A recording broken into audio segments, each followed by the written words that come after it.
I want to hear your highlights of the week. Let's get into it. Ooh, thank you. Thank you. Yeah. I want to hear yours as well. Yeah, man. I've had a couple little updates, couple auditions. Self-tapes or On always. A couple updates of value mentality stuff. Just like briefly, we were not getting that much response from this embroiderer that we were going to use. So I ended up remembering, hey, I can use my buddy's friend that's like in the clothing business. And so he's going to be doing the stuff for us. He's so generous, so nice, and doing it for a good price. So we're going to get them done like immediately, all these new hats. And then we're going to have this party at this dive bar in the Valley, probably in like 2 weeks. So cool. that's inspiring for me. That's like something like, oh my gosh, all right, I have that to get excited about. So hopefully that'll be a real kick in the pants and kick in the butt, and it'll be great. Other than that, not too much. Went to USC football game last weekend. This heat, man, this heat has been really just It's been affecting you. Oh yeah, dude. Yeah. Getting my core. Yeah. Your creative output is affected by the heat. I finished a short film screenplay. No Look at shit. that. Yeah. I kept thinking about, should I send it over to you immediately? And I kept putting it off. Is this that TikTok idea or something else? Same idea. Of like, but I incorporated your idea of, it's funny. I did it like the day or the second day after our last podcast last week. Yeah. Went back to the drawing board and I just incorporated that pretty much all your notes. I sat down and looked at your notes and I was like, yeah, feel good about that one. Hell yeah, bro. I was literally like, see, I love fucking getting feedback from people and stuff. It's just, dude, it's huge. Because you can be, bro, like I used to just be in my own cipher where I was like, yo, it's only me. I'm just going to be super creative and like going to put out my thing. But that's super limiting, bro. Like whenever, like I'm now at the place where I'm like, notes are so fucking essential. Like after every iteration of the screenplays that I do now, it's like I get all those notes back. I incorporate them. It only makes it stronger. You know, you can like take or leave whatever you want, but getting that feedback is crucial.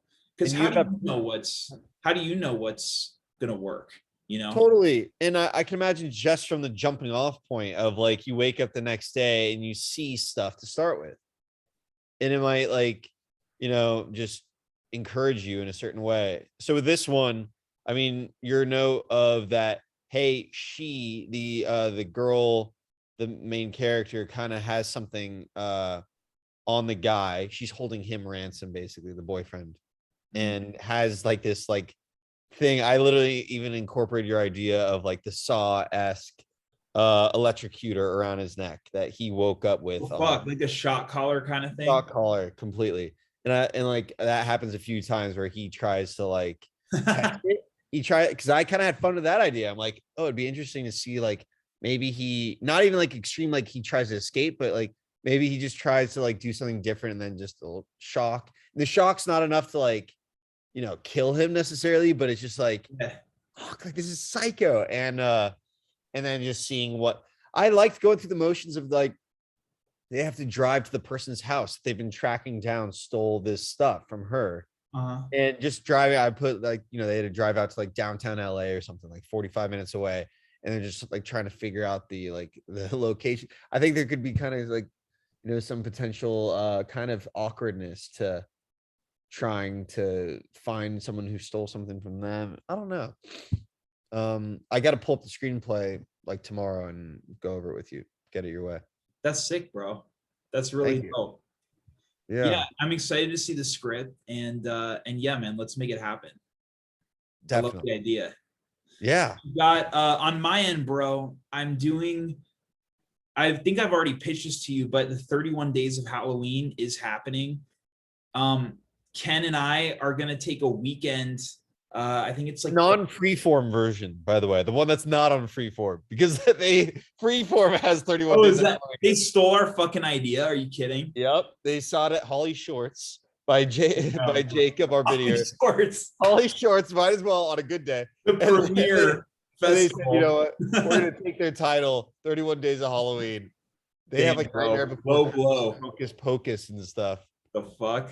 Casper the Friendly Ghost plays at Oh, least 7 times. classics. Oh yeah, it's a great time. I can never. Every time I turn it on TV at night, the Halloween part is always over. So now they're like playing like they're like late night stuff. I can never find the Halloween movies. Anyway, Bro, I only watch Hocus Pocus for that song. Like, I think Hocus Pocus I put a spell on kind of a you. shitty film. That's a hot take, but yeah. I mean, I don't know too many people personally in my like Circle. circle that are like that excited about Hocus Pocus. To be perfectly honest, which makes sense. But I actually always kind of liked Hocus Pocus. It was I very mean, smart. Nightmare, well, naturally, because I hate it. But bro, Nightmare Before Christmas, that's my shit, man. I mean, Mine too. It's mine too.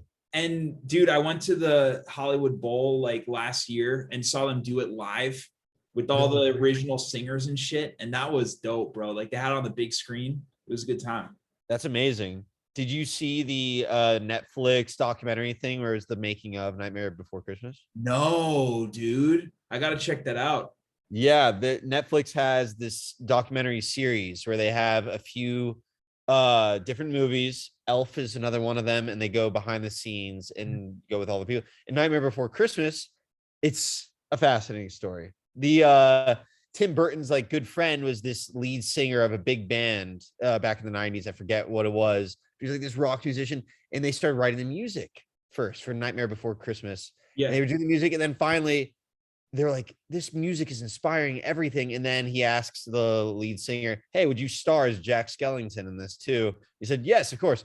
And as they're doing it, the guy just wasn't making the cut. He just didn't have the right speaking voice or whatever it was. I mean, they say the acting chops, and he's very self-deprecating, but it didn't work out. Anyway, you got to see this whole thing. There's so many twists and turns, as we know, to making a movie. And like 100%.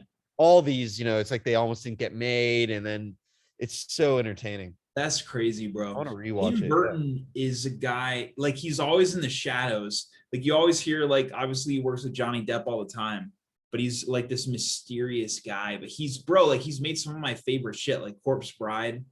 I love. Well, they make it out in this, and my kind of understanding of Tim Burton is that he's one of those directors that has become so iconic, and he was famous beyond his movies for a long time. Like he has had a huge following since Nightmare Before Christmas and Edward Scissorhands. Yeah. Not only does he like do movies that are like successful, but they have a very specific style. That's it, bro. And kind of always mythology. Burton film. Yes. And Johnny Depp works with him, and Helena Bonham Carter, all and a number of people. So he's not mysterious at all, dude. Yes, that's his like style, that's his like tone vibe. Though, I mean, bro, Tim Burton is like, to me, he's a Kardashian of the horror world. I mean, bro, I feel like though, like you're saying he's bigger than the movies. I feel like it's the other way around. Because him, like his face, obviously you can picture. You're wrong. You're wrong. And I'll tell you why in a second, but I want to hear what you have to say. Okay. Yeah. Obviously, that's what we're here for. Obviously, Tim Burton himself, like you can picture his face, but his films and that style and that aesthetic that you're talking about is such like a director specific thing that when you think Tim Burton, you're thinking of that style as opposed to like him as the man. Well, first of all, that style of stop motion, the claymation type things that he's iconic for, got brought to him by these guys that you see in Nightmare Before Christmas. They were the brainchild behind children, and they became legendary as well. But they're the animators of that. The animators, incredible. And then he ended up working with them forever and stuff. But so much so, he's such a big brand that Nightmare Before Christmas, he had so much pull by that time. He was able to title it. It's not just directed by Tim Burton. It is literally the title of Nightmare Before Christmas. It's Tim Burton's A Nightmare Before Christmas. because they knew that would pull in more seats. It's Right. like Steven Spielberg's Jaws. Yeah. He's That huge. it's like John Carpenter's Halloween.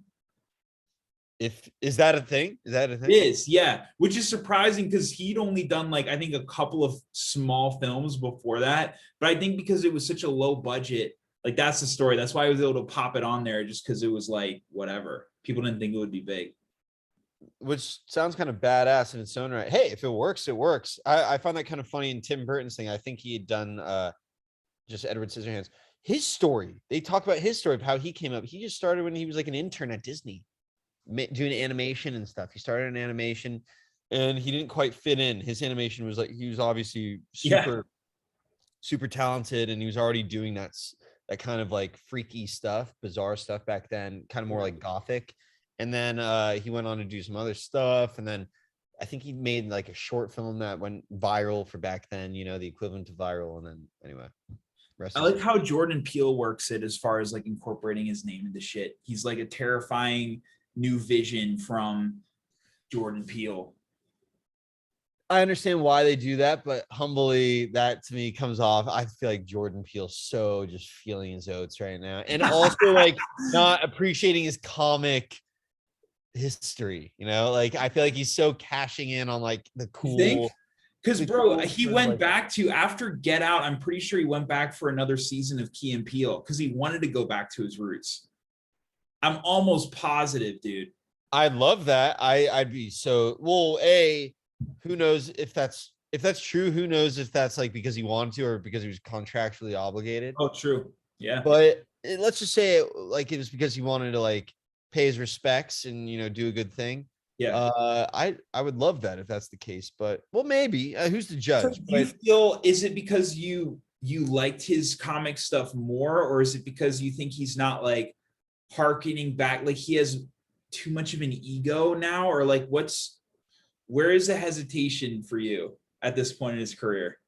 Because it's good for me to know, because I'm obviously there's maybe as far as like big horror directors go, there's maybe like 5 to 10 that I can even because it's like a small fucking group that I can even look at to kind of model my career after. So I'm curious to hear your take on Jordan Peele. Certainly. Well, I mean, this is just my like humble judgment from afar. The reality can be so far from what I even perceive as the case, but just like my critique on pop culture, whatever BS.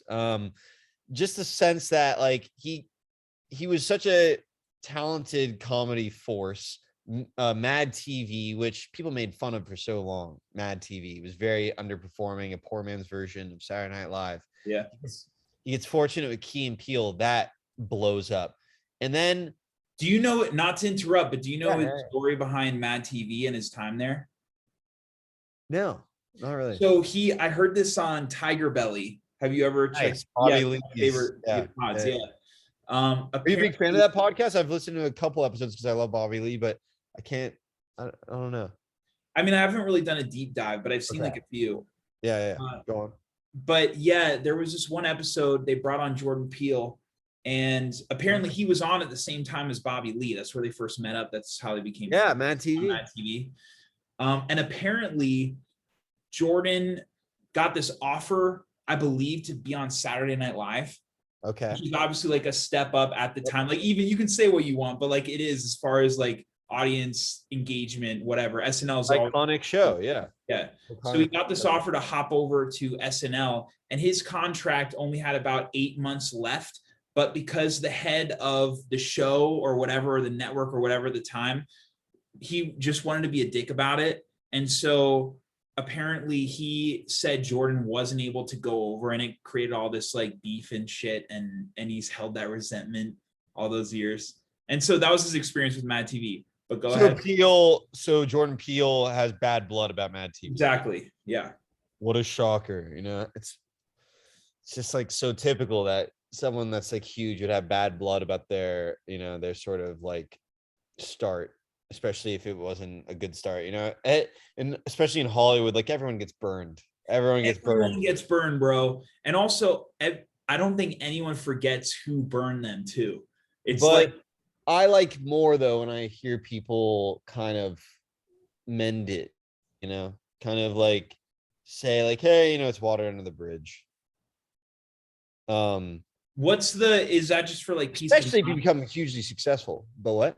Is that for like peace of mind, or In my opinion, like psychologically, I tend to skew towards resentment, so it's good to hear from you. I think that's, no offense, not to tell you how to live your life or anyone out there. I think Let that's that the go. natural human tendency. And I think that's how a lot of us are taught, like survival is like, hey, someone gets you in the back, you know, watch out for them and like maybe even get them back. But I, you know, I've been kind of taught that, fortunately, and I, you know, just the classic self-help stuff that like everyone's going to try to bring you down in life. Like it's the human thing. And if you can kind of, it sounds self-righteous, but like if you can, you know, be smart and survive and be skeptical, healthy skepticism, but still when you're on top, treat them better than they would treat you. Don't badmouth people. Yeah. You got to pass these tests, I think, in like karmically and stuff. Yeah. I agree with you, bro. I do think though, if Not easy. I don't know if I do that, but I think that's something to strive for. I mean, I agree with that. I do think though, like if there's someone who burned you in the past and you have the choice between giving them an opportunity or someone who has a clean slate who's never crossed you, I'll always go with the person who has a clean slate. You know? I'm more talking that, well, that's more black and white, but what it really comes down to is in instances when it's not as much giving a job. That could happen too, but someone will like ask you like, hey, so you worked for them, come on, like be honest, like how were they? And you know, if they really burn you bad, then I mean, you got to be honest in a way, probably, but it's just I think it's just something to have in your mind. Try to take the high road, treat others better than they would treat you. And it's Yeah, not about being a doormat. It's about not needing. that's it. I mean, I feel like that's the fine line, right? Figuring out where your boundaries Yeah. at, but also having the peace of mind. And it does do more good for you in the long run too. Cause like if you think about it, holding on to that shit, it's just like your own you with yourself. It doesn't have anything to do with the person. I also think you're just rewarded when you rise up. You have a choice every time to like be even with everyone else, with all the sheep, or you can rise up and like, you know, try to be higher than all Be a that. At wolf. least try to be, you know, Yeah. because it's tough out there. That being said, so sorry. Let's get back to Jordan. Yes, feel now that I've been all like self-helpy. No, it's good. Now I'm gonna go back to like knocking someone after I said take the high road. Having said that, So undeserved. Yes. Let me tell you why Jordan Peele sucks. No, so like obviously he's so brilliant and everything, but now that he's doing all these like prestigious, serious, like successful dramas, I just feel like he is really eating all that up and not, I feel like there's a tendency when people come from comedy to kind of put that down afterwards. And then 10 years down the line, they come in full circle and are like, oh, really, comedy was really important. And maybe we can balance the comedy and the drama and everything. And it's just like, it just is not legit to me because I know that everyone just thinks the grass is greener on the other side. People that do drama want to do comedy after a certain point. People that do comedy want to do drama. And so I just wish there was less like pigeonholing and stuff like that. So I just call a little BS. I think it's kind of funny, but in reality, obviously, I'm a fan of Peele and stuff. Interesting. I think it's an interesting thing, man. Having more than one interest in something. I mean, I just can't relate to it because I'm always straight up like I don't want to do anything else. Give you time. Give you. I mean, you bounce around every day to say, I'm never doing this. I'm never doing that until the next day. You're like, oh, I'm That's only fucking real, bro. That's real. like, come on, That's who are we real. kidding around here? That's true, bro. Maybe I'll keep it open. I'll keep the field open. As long as you have a sense of humor about it. Yeah, dude, totally. But yeah, But no, I do. I feel you too, dude. And that's because it's great that you have that those blinders up too, because that's what leads to actual success is you'll get more opportunities. I think like when you get to a certain point of success doing the one thing, then it can open you up to be like, okay, what else am I interested in? Exactly. Yeah. I've been doing the 4 hours a day thing. Yeah. That shit up. I haven't gotten one perfect week yet because that shit's hard, bro. I usually dip down, like not being hard on myself, but I'm like 2 hours down below the 4 per day. But bro, thinking about, I mean, 26 hours a week straight up writing. I feel like it's the best thing that I can do for my career. I mean, straight up, like the amount of material that I'm putting out and revising and making it better. It's like, I really think it, I mean, for me and like filmmaking, it really does come down to the writing, and that's going to open up a lot of opportunity. So that's So my advice for people. how many days has it been so far? It's been about a week and a half of legitimately. I've been doing this. Yeah. I think I'm on like 3 weeks. Wow. And is that mainly how are you able to work that into your overall schedule? You know what, bro? If I were to have one block of 4 hours, it would not be manageable. But breaking it in two and having 2 2-hour chunks, you're able to find the time. Like I feel like I do have a very busy schedule, but like 2 2-hour sessions, I can find either I wake up a little earlier, I have a little time during lunch. It's like it's pretty manageable. Okay. Um, Amazing. I noticed it looks like according to your Instagram stories, you're doing it on the weekends too and stuff. Yeah. Dude, But it's fun. It's fun for me. I'm having a good time. Like it's fun to go to a coffee shop and knock out a couple hours. has it been getting easier, I wonder? Yeah, I think so, bro. Because like it gets to the point where you realize that because something that blocks a lot of writers is like pushing past that. Sure. There's certain periods where like you're just staring at a screen and no ideas are coming to you, and you get that writer's block. But just like sitting with it and being comfortable with the discomfort and being like, well, the idea is going to come to me. Doing it so many days in a row, I'm like, it becomes easier in the sense that I know it's going to come, and I just know I'm like there, I'm sitting with it, and the ideas are going to flow. So that mystique kind of goes away, and now you're more comfortable just getting along with your session. Yeah. Yeah, I would imagine that's the case. That's why people need to freaking just do things. That's it, bro. There's a lot of talk, A lot of talk. It's like just what we're doing now. A lot of talk. A lot of dude. Some talk is good. Some talk is good. Yeah. No, that's interesting. And what is like the main work been on that? Like what have you been working on? I got like I think this was a week ago. I finished my first revision of The Fisherman, which I'm really proud of. That's at like 130 pages. So we're gonna try to, tuck it back a little bit. But that's out for revisions. I'm getting notes on that now. And in the meantime, bro, I started this next screenplay that I'm really excited about called Anna's Pickings, and it's some scary shit. I like the title. Thanks, bro. Anna's Pickings. Yeah, it's fun. There we go. Okay. But yeah, so we got that. I mean, apart from that, dude, it's gearing up for this weekend that I'll be shooting with Ken, like 31. We'll have 2 days to do it, and we're just gonna knock out all 31. Oh my gosh. Oh, badass. Yeah. And how long are the movies generally going to be? Like, how many do you have already loaded up? Oh, I don't. Okay. I don't have anything. Yeah, that's why we got to get all of them in those 2 days. Because how many screenplays do you have? Oh, screenplays? Yeah, for that. Oh, for that, dude, I'm meeting with Ken on Saturday, and we're gonna just come up with all this shit. We have nothing, bro. Let's do our one that I wrote with Laura. You know what, bro? I would normally, except I want to give that time, because if we were to throw that shit into this 31 fucking storm, yeah, we'd probably have like a half hour, and it wouldn't be as good as it could be. You know what I mean? Half hour, yeah. Half hour wouldn't be enough to film this. Yeah, just because of locations. Exactly.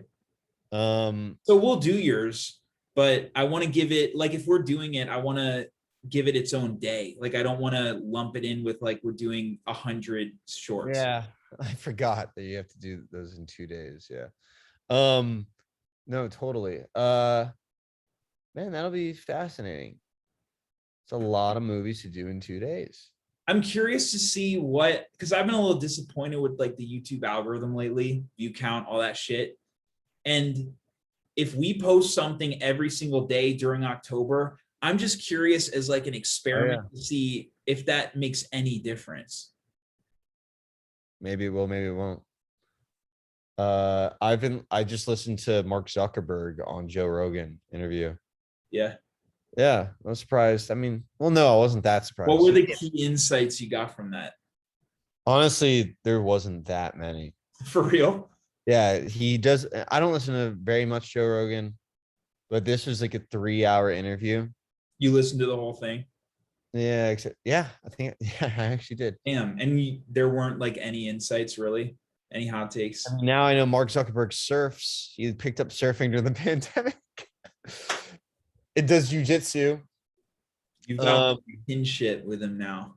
Rogan, like I could tell, became good friends with him like before the podcast. They like got to know each other. They've been hanging out. I think through jujitsu, they probably got to know each other. That's a strange friendship that I never would have imagined. One would think, but it's kind of, I think they're going against type, becoming friends with each other. And because Zuckerberg's kind of known as like, you know, the enemy to truth at the moment. They're doing a lot of stuff with social media that's kind of like manipulative and stuff, it seems like.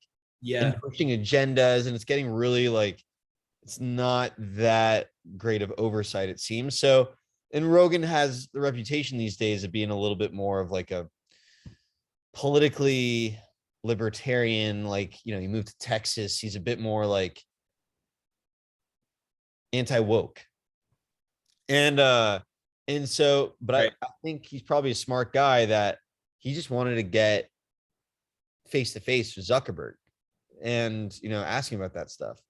And, you know, they became good friends because they had common interests and stuff. And Rogan, I guess, is a good questionnaire. He knows what questions to ask. He asked all about that stuff with the, you know, algorithms and whether Facebook was censoring stuff during the elections and every political elections and all that stuff. And Zuckerberg just kind of, you know, smoothed it over. Yeah, it was just nothing. Answers. Yeah, and like a lot of those interviews, I guess, sometimes have fireworks, but this one, you know, Zuckerberg was kind of said what he was probably honest. It's a big company, and it's like, you know, we hire people to do fact checking and oversight, and with the stuff that they censored, the FBI came to them and said to, you know, be wary of this information. There might be propaganda. So that's what their reason. So anyway, kind of boring. Damn. I mean, bro, if you think about it, you're part of like the biggest corporation.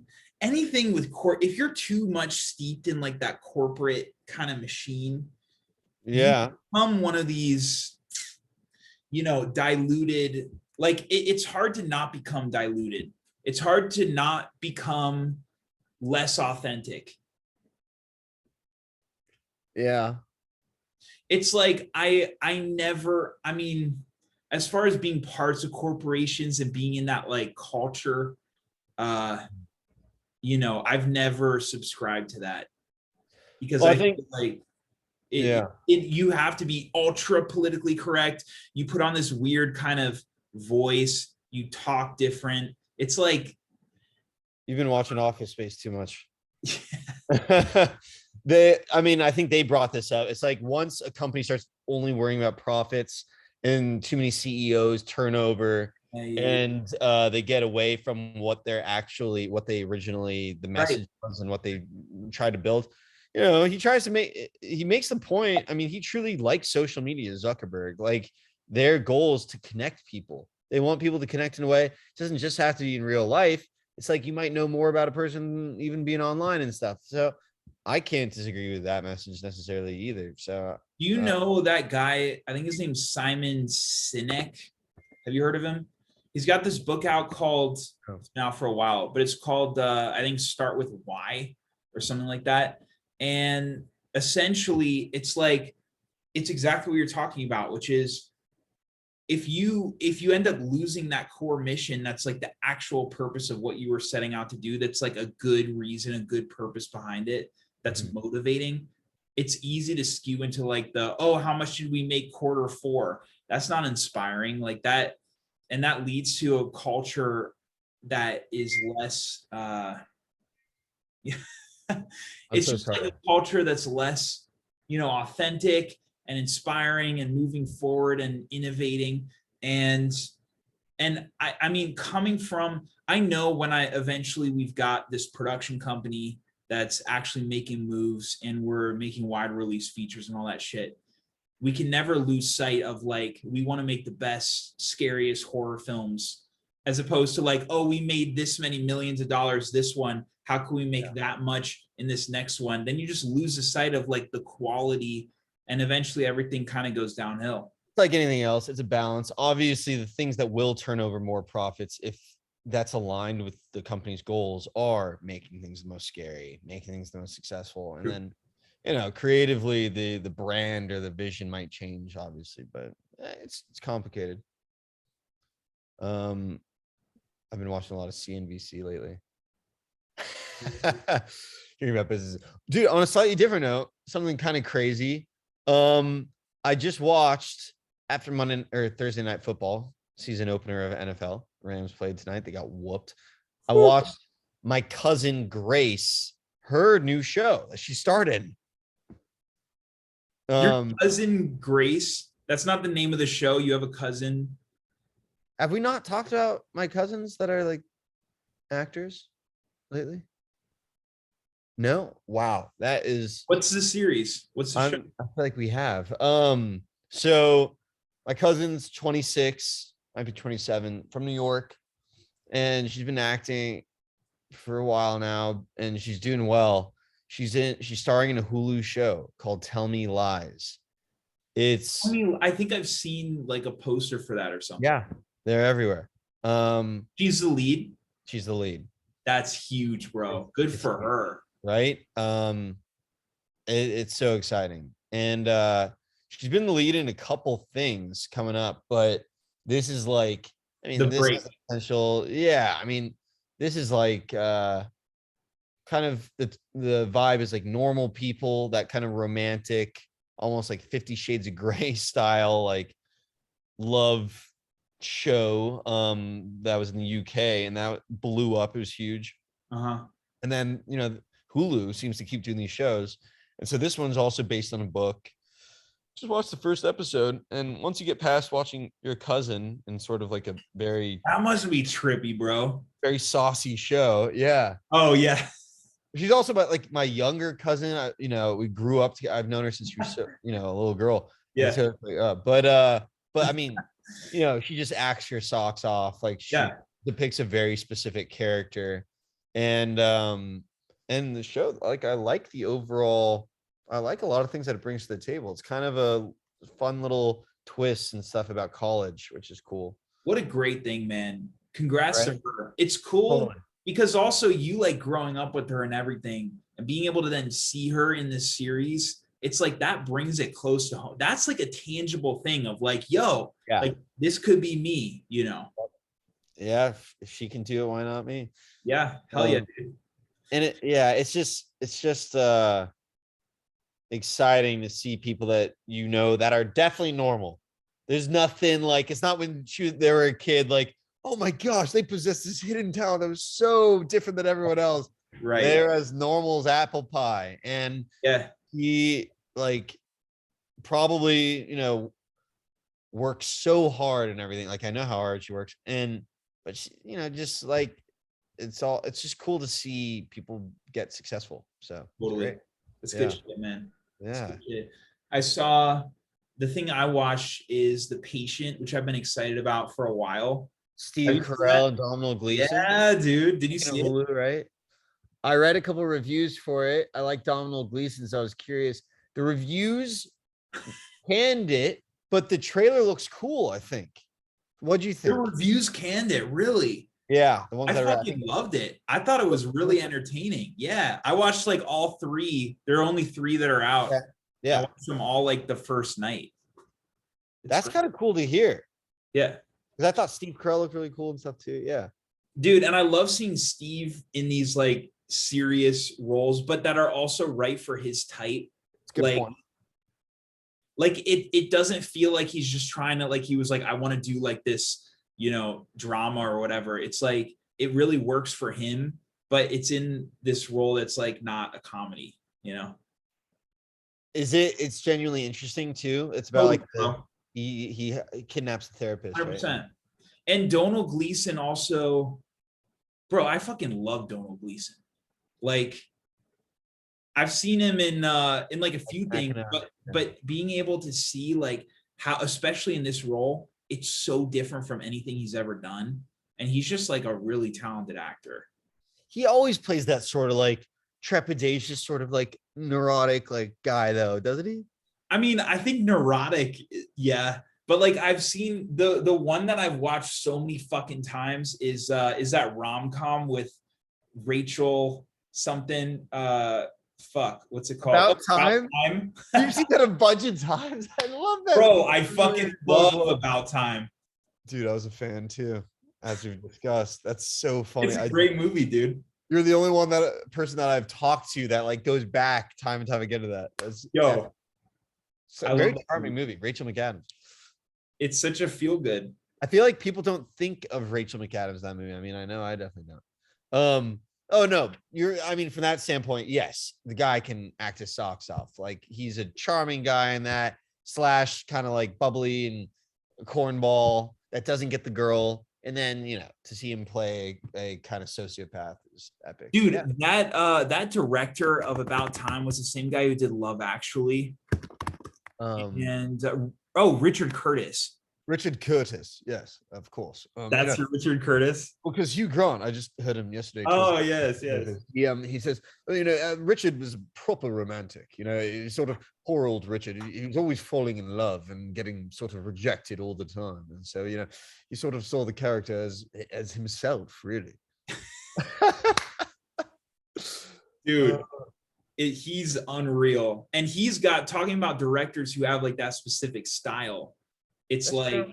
You always know a Richard Curtis movie. Do what you're good at. He did Four Weddings and a Funeral, Love Actually, Notting Hill. I watched yesterday still. I'm like 6 years late. Oh, I did that one too. Me too. I haven't really gone to it. Yeah. I guess we're about to wrap this up, eh?